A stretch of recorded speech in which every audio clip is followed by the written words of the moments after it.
Bem, são questões muito interessantes e confesso que eu não tenho sempre a resposta, né? E a gente tem resposta para todas as perguntas, infelizmente não é o meu caso, né?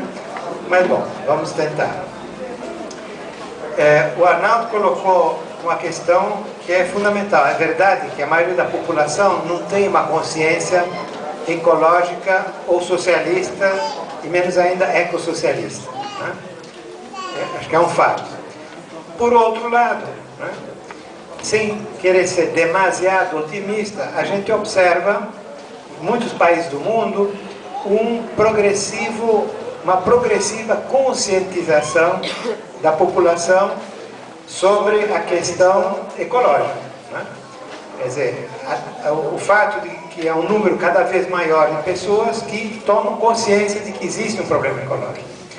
E mesmo o voto pelos candidatos chamados verdes é uma expressão muito deformada, mas é uma expressão disso. Por mais que esses candidatos sejam pífios ou representam uma ecologia incapaz de enfrentar os problemas, de alguma maneira é uma primeira tomada de consciência ecológica de um setor importante da população. Isso vale para a França, vale para o Brasil, para muitos países. Segundo lugar, talvez não dá para se falar numa consciência socialista ampla, não é o caso, mas eu acho que existe algo que está se desenvolvendo em muitos países do mundo, em particular na América Latina, que é uma consciência anticapitalista. Um número cada vez maior de pessoas está consciente de que o capitalismo é um sistema perverso, né? Por razões diversas, ecológicas, religiosas, sociais, políticas, né? Então há um crescimento da consciência anticapitalista. Isso a gente vê em muitas manifestações.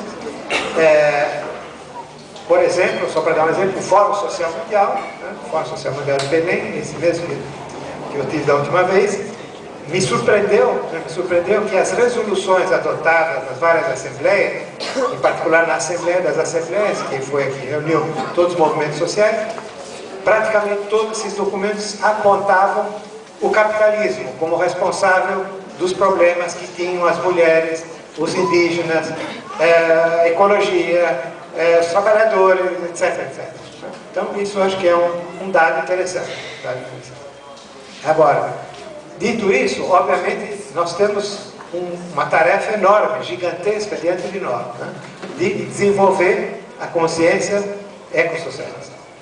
Como é que se faz isso? É claro que, por um lado, a gente tem que fazer um trabalho de educação política, né? Então, por isso que a gente está escrevendo, produzindo artigos, folhetos, como é que chama? Gibi? Não, histórias em quadrinhos, né? Bom, mesma coisa, bom, falando, né? Discutindo, bom, tudo isso contribui, né? Contribui para fazer avançar a consciência ecossocialista.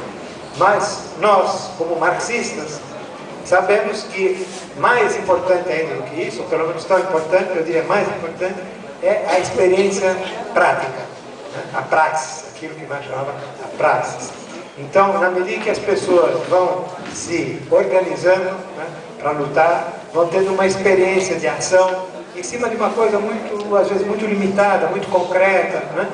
Vão tomando consciência de que o problema deles não é só que o rio lá está poluído, mas por que ele está poluído? Porque tem uma indústria que está poluída, e essa indústria, porque ela não aceita, enfim, as pessoas vão tomando consciência do problema, que o buraco está mais embaixo, né? Que o capitalismo é o inimigo, né? Etc. Então, eu acho que as experiências de luta, de organização, de mobilização, de movimentação, essas que são a esperança, né, de que vai se dar esse desenvolvimento, esse crescimento da consciência ecossocialista.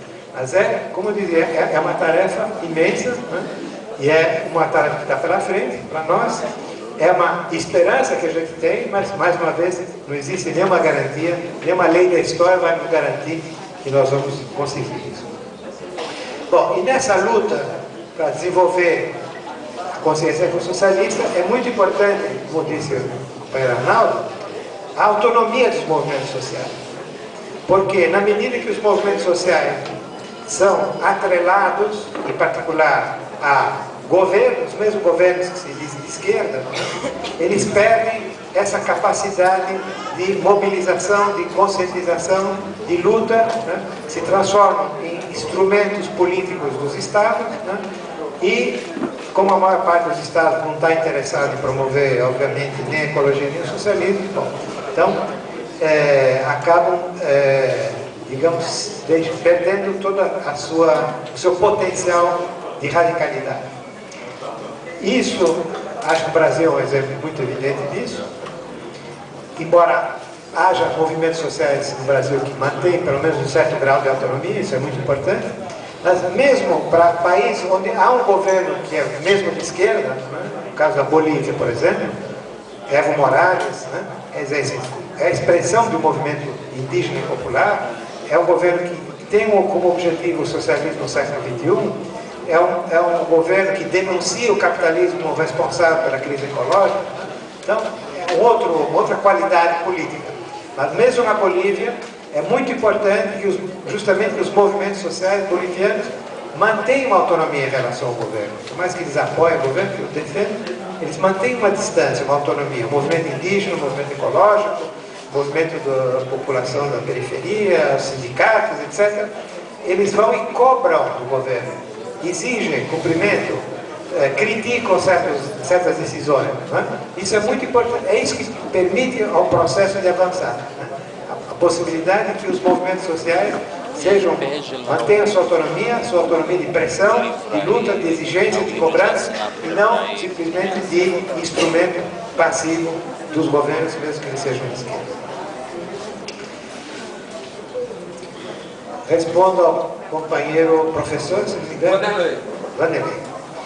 Veja bem, é justo que as pessoas se preocupem com o seu comportamento individual.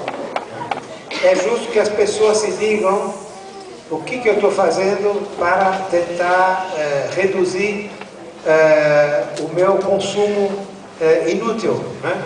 O que eu estou fazendo para tentar reduzir a minha participação nas emissões de gases, etc. Eu acho que essa preocupação é legítima. Agora, o que nós devemos evitar é a ilusão de que a transformação ecológica e socialista é uma questão de comportamento individual. Não basta o comportamento individual, é um problema estrutural. Enquanto a estrutura na qual vivemos é capitalista, o aparelho produtivo é capitalista, o modo de consumo imposto pelo sistema é o do capitalismo, a publicidade, o sistema publicitário manipula as consciências, que hoje em dia a publicidade é uma coisa que você encontra do berço ao túmulo, desde a manhã até a noite, na sua caixa postal, no seu rádio, na sua televisão, no seu jornal, na rua, todos os lugares, na cama, você não escapa da publicidade, né? Você é constantemente martelado, né, pela publicidade que lhe diz: consuma, compre esse produto, aquele produto, se você não comprar esse produto você não existe, etc. Quer dizer, é uma pressão tremenda, né? Então, como é que os indivíduos vão ter um outro tipo de comportamento? É muito difícil, até certo ponto, pode tentar, mas é difícil. Então a gente precisa ter uma visão de uma transformação estrutural, uma transformação do sistema. Precisamos acabar com o sistema. Precisamos de uma ruptura de modelo de civilização. E nesse processo, claro, a toma de consciência individual e uma mudança de comportamento individual é um elemento, né? É um aspecto dessa consciência, mas é muito insuficiente. Quer dizer, por mais que o indivíduo apague a luz e economize a água do chuveiro, não vai resolver o problema. Só vai resolver o problema se ele passar para o passo seguinte, né? De se organizar com outras pessoas que têm essa preocupação para lutar juntos por uma transformação radical do sistema.